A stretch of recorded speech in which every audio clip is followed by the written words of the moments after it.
It's cracking. Josie Garfunkle. Let's learn some shit.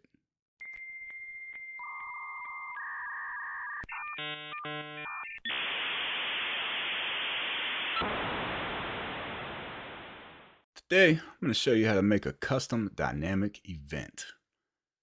So we already have helicopters, and we have bonfires, and Christmas trees, and a few other things going on with the dynamics, police cars. But what if you want to make something completely different? I'm going to show you how to do that.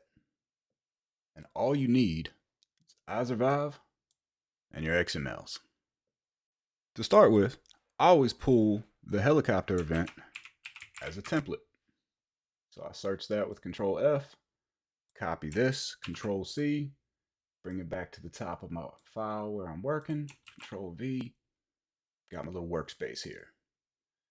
To go with this event, we're going to need an event spawn.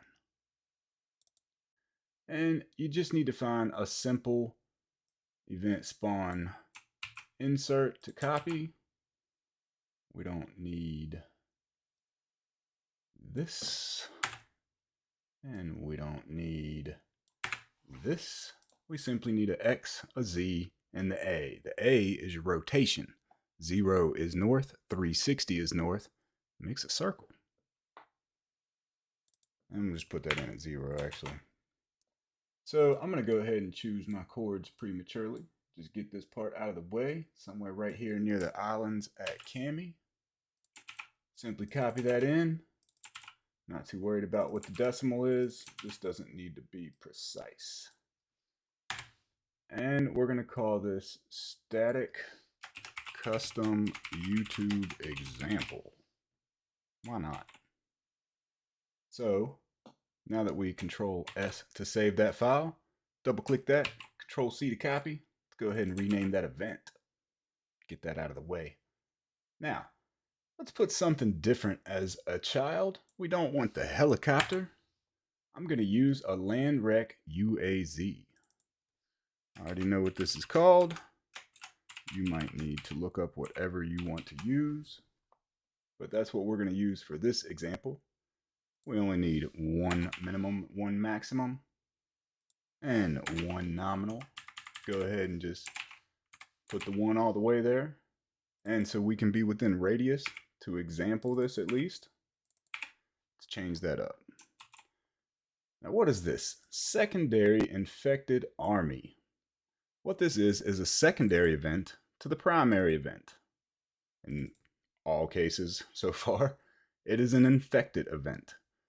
You choose an infected event and it puts a little array of those zombies into your event. But what if you don't like any of the ones that are available?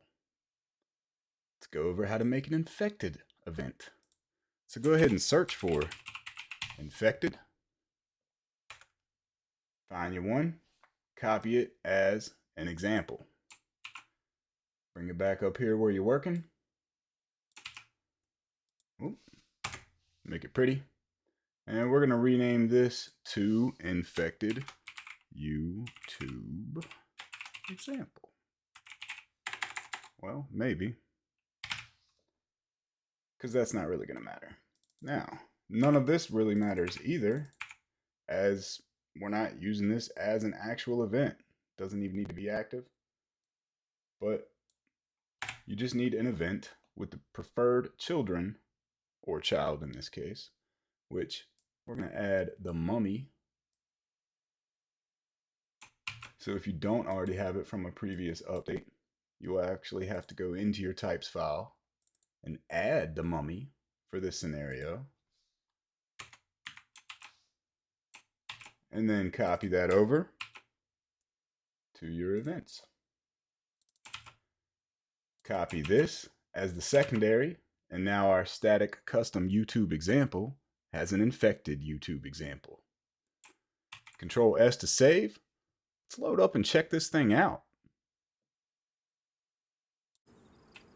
Alright, so here we are on our server. Let's go over here where I put the spawn point and see if we have an event. It looks like we do. And it looks like we have the mummies. Now, like I said, I zeroed it out, so there is no value. As I said, the event will control it through the economy core XML, where you can come in here and change it if you would like. It tells it to have 2 minimum and 5 maximum for a secondary. So you can change that to fit your needs. But note, it will change it to all events. Now, of course, if you have a custom map group proto, I have one available in the G code, then this UAZ would supply loot. I don't know if it has one or not. Yes, it does. So that's what a little bit of loot around it and inside of it would look like. Made that a couple years ago, but it is available. But yeah, how to make custom events with a custom secondary event. Well, my guy's getting killed, so looks like that's going to be it for this one. Hope y'all learned some shit. I'm out.